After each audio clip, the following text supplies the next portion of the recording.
Hello， 大家好，我是刘毅。今天我们做的炸辣椒段儿，看一下这辣椒油香不香？各自一碗，这个辣椒油就显得特别的粘稠。这川菜中叫的炸胡辣油，香辣酥脆，可以吃很长时间。这个辣椒段儿它都是脆的。首先准备2种干辣椒。一种是出颜色的，一种是出辣味的，然后再准备少许的青红花椒，香料有点就可以。做这个炸辣椒段啊，可以不放香料也可以。再准备点蔬菜料，葱姜、芹菜和香菜。首先把2种辣椒放入碗中，倒入开水，浸泡10分钟左右。让这辣椒更干净，而且你炸的时候不容易糊，非常的出辣味儿。然后把香料也用开水浸泡一下，让其更干净。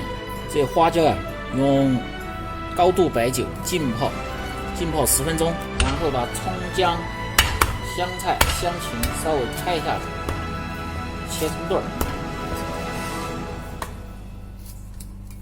然后再切点姜片，一拍。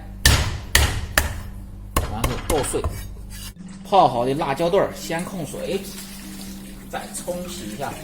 起锅烧油，先倒入菜籽油。你家里边吃可以全用菜籽油炸，我这里也是1半菜籽油，放到1半色拉油。然后把姜、葱、芹菜、香菜冷油下锅，把香料扣水。一定要低油温慢慢的熬，放入泡过水的香料，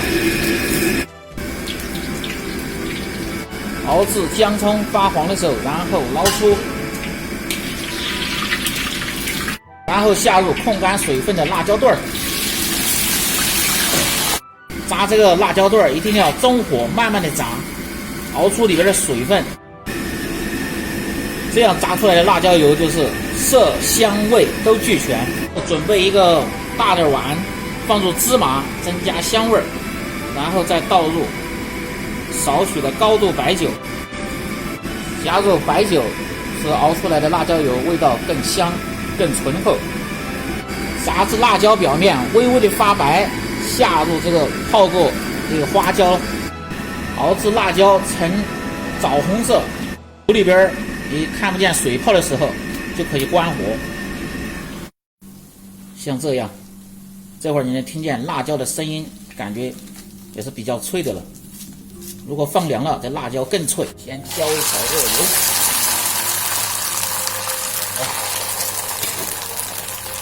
倒入，用勺子轻轻地搅动一下。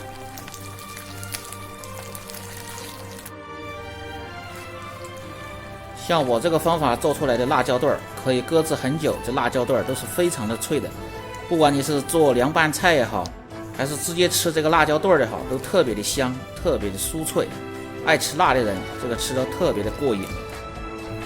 炸好的辣椒段儿用保鲜膜封上，放置1个月至2个月都是很脆的。关注西瓜视频美食留意，这里总有你喜欢的美食的做法。感谢大家的支持。